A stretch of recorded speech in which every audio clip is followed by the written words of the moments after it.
It's, what day is it? The 27th. Hello, it is Saturday the 24th of February and we are finally getting to make headway and start clearing the grass here to get the beds in to start the flower farm. So it's quite an exciting day. We're using David's strimmer, but his strimmer is not as powerful as we'd like, and obviously we've only got one, so we're after hiring a petrol strimmer. Actually, that's David's one. The one in the trolley is the one we've hired, so we've hired that today. What did you tell me that cost? 36 quid. So that's quite good money well spent, and we're going to knock back the grass as much as we can today because we got a delivery of old decking planks last week from my aunt and uncle. Were pulling up old decking, and like, it's perfect for raised beds. It just was getting to the point where it wasn't good enough for decking anymore. It was kind of starting to rot and you wouldn't risk standing on it, but absolutely perfect for raised beds. So this year, from the chicken coop to the polytunnel, this is the area that we're going to be growing in. So this will be the pumpkin patch and it will be the flower farm. So yeah, today is an exciting day. We're actually finally getting started. Right, so slight change in plans.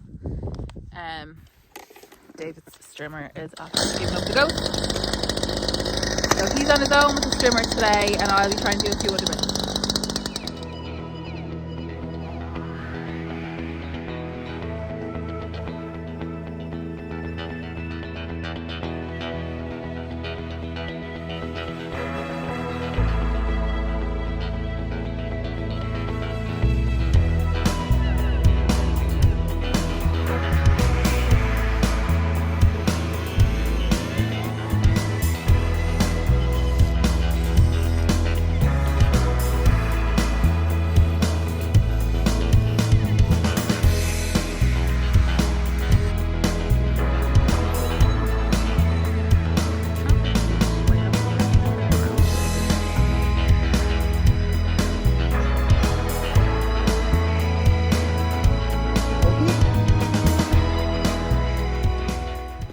So one of the things about David is, I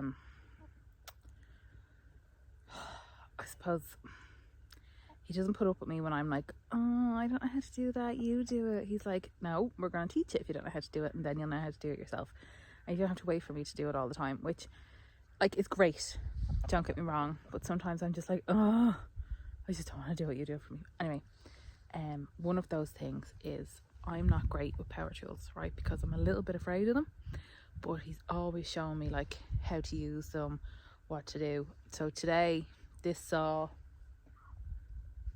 I don't know what the technical name for it is, I call it the scary saw. So today he's like, no, if you want to cut the bits of wood for your raised beds, you are going to learn how to do it. So we're bringing down the saw and you're doing it today. And I'm like, oh. But he's right, I do. I need to know how to use these things. And like, it's not scary. It's like everything in life. Once you know how to use it, it's fine. So that's what we're doing now, is he's going to show me how to use this and I can get the bits of wood for the end of the beds cut, and then hopefully I can start assembling the beds. Okay, so I'm holding it in. Show your scary face first. Fuck off. So I'm holding this in here like this, hand out of the way. Yeah, this is obviously here. So I push this in first. Yeah. And then hold it. Yeah. That's it.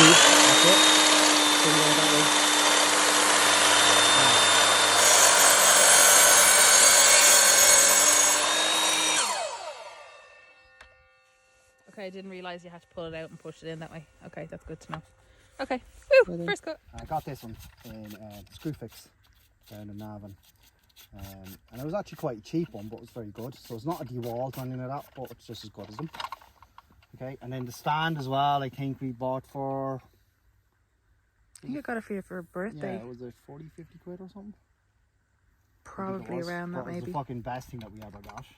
So, best thing that we ever got, and it was the stand, because then it means that we're not on the ground. Plus, with the stand, it folds away, just like your ironing board. So you can press buttons here, the legs fold away for tightness. But when you're using the longer planks, you can actually extend out. So you don't need someone to help you hold the longer bits of wood. So you just roll along on the rollers for you, and then you can adjust the height as well to meet the saw. Okay. Yeah, so they come with the clamps on them here, so you just stick the saw on, just clamps on using those handles. Handy little locking device for when you're storing away, which is this one here. So we just untwist, and that loosens off the blade in itself. The saw will slide in and out when we're cutting down.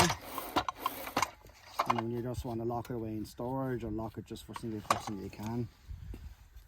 What have we got here? For safety technique, you must hold this here for the guard to come down. And press the button to engage and release, and it stops. There is a laser on it, but you're not going to see it because it is out in the sun. So we're not going to see the laser, which will guide you along the wood. This is a double bevel one, which means that we can go either angles that way and angles that way. It is handy to give over the extra couple of quid to get the bevel on it, the double bevel, because it saves you having to flip wood around and get any confusion. That's it. So then you have your marks on them here as well, which lets you know where you are for setting your cuts and all your measurements, for knowing what degrees that you want to cut on. So obviously we set it to 0, screw it in tight here, and that will stop the 0 from moving in again. Then on the back we have here, there's another one, screw this one out here, just leaves it off. As you can see, then we have our cuts, which allows us to go to the 45.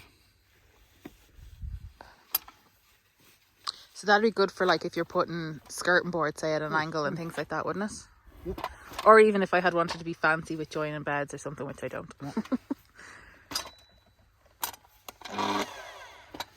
There is other little features on it which are handy, like setting the depths, which you can on this side if you want to come around and see, Claire. So here you have the depth gauge. It's around here, Claire. Oh, sorry. I thought you meant it was around the back. Yeah, so if you didn't want your blade going down certain degrees, you can actually put this little lever down and then set your depth that it's going to go down to, so it won't go any further. Oh, right, okay. Yeah, great little machine. Oh, also should say the blade on this one actually cut through stone, metal and wood. Wow. Okay. So this actually probably is one of the bits of toolkit that you have that you use the most. Yeah. You use this an awful lot. Yeah. And now I can use it because I've been afraid to learn how to use it. And in fairness, you have been always at me to learn how to use it. The scary saw. The scary saw. And it's really not that complicated, and I'm actually quite glad I learned how to use it now, and I've got plenty of practice. So we just need to trim the ends of a couple. And we're not sponsored by Bulmers. No, somebody gave me that and David robbed it on me. But yeah, so I just have a couple of the long bits of wood now that I need to cut, and it's actually great because I can do it on my own, as David said, because he's extended out the ends of it. So that is a good piece of kit, and it gets an awful lot of use around here.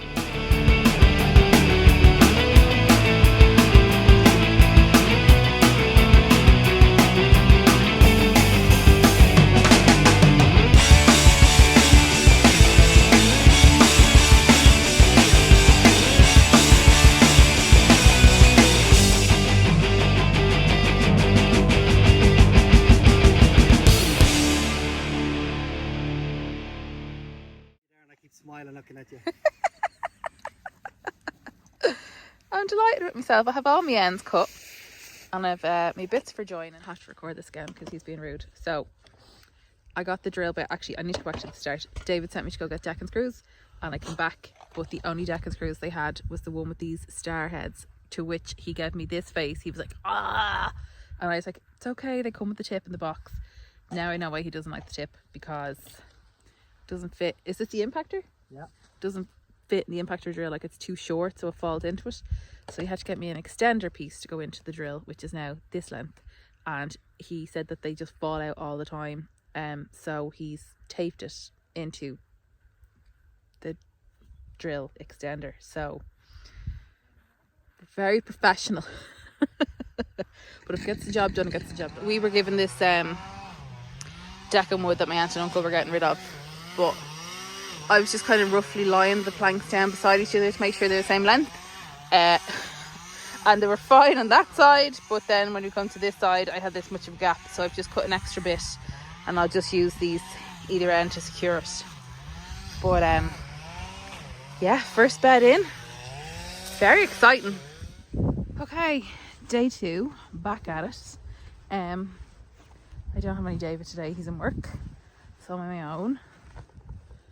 This is how it looks from up here. Look, doesn't that look great? Look at them running thinking they've got something nice with them. Sorry girls, I don't have nothing for you.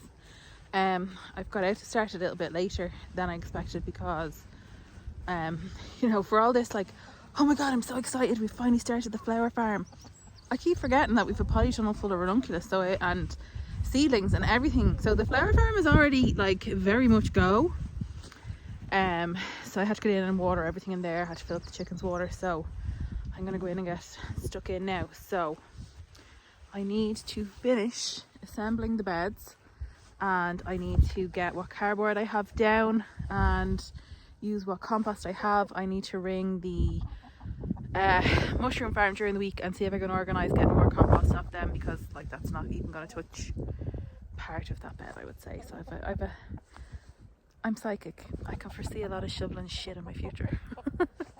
Yeah, so that's the plan today. Keep going.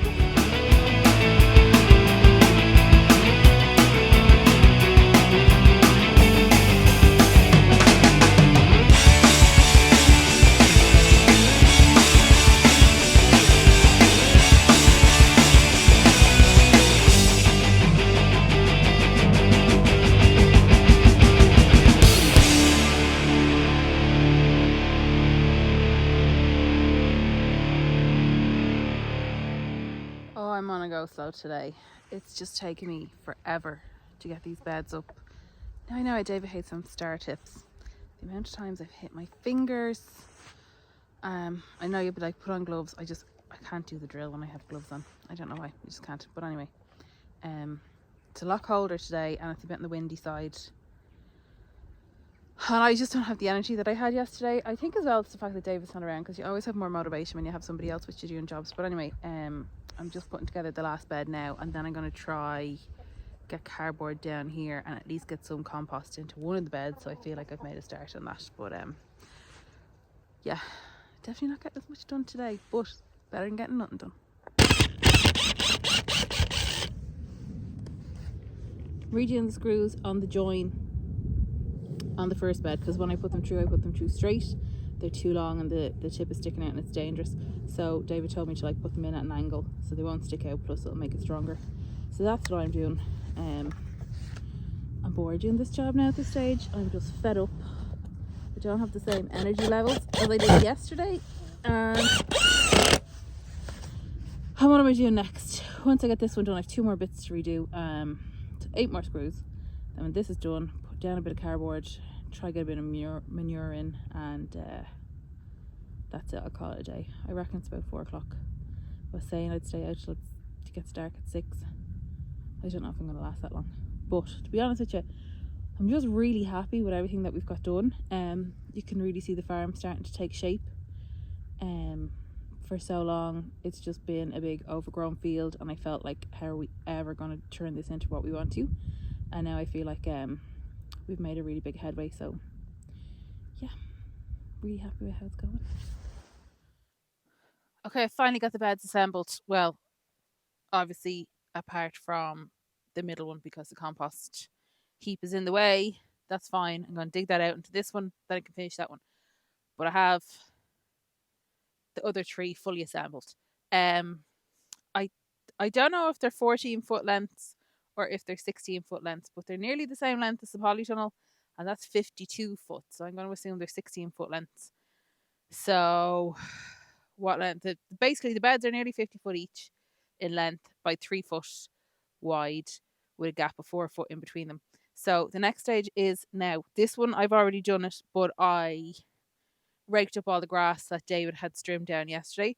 Next, I'm going to put cardboard down this. This is the no dig method that I always use because it's better for the soil. Plus, I just can't be arsed digging. So what happens is the cardboard gets laid down. Oh, this is nearly 3 foot. That's handy. The cardboard gets laid down. Compost goes on top of it. The idea being the cardboard kills the grass. It's not able to grow up through it. And then you have the compost and you can plant directly into it. So cardboard down, it's time to get shoveling.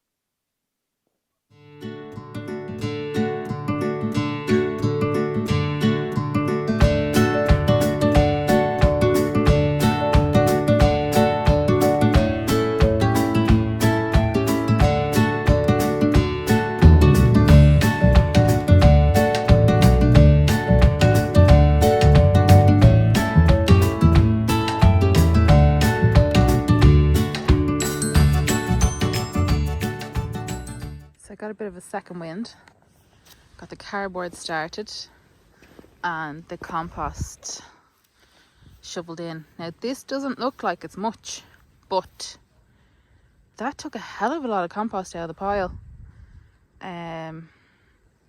These beds are going to take an awful lot of compost, so yeah, I'm going to have to think about that, because not only do I have these beds to fill, then we've all of this side down to the chicken coop to cover as well once we take the grass up for the pumpkin patch. So it's a lot of tons of compost. That's a lot of work. Oh Lord, look, it'll be all worth it. It's great. It's really great to finally feel like the farm is finally starting to come together. So tomorrow back to work for the week, so it won't be till next weekend till I get to do more shoveling, but it's a very good start. Right, so I'm done for the evening. Absolutely wrecked. Really happy. Can't stop looking at this, just so happy. I'll trim the cardboard around the edges once I've the compost all in. But yeah, really happy to see everything coming together. And I'll give you an update in a couple of weeks on how we're getting on and what else we've done and how far we've come.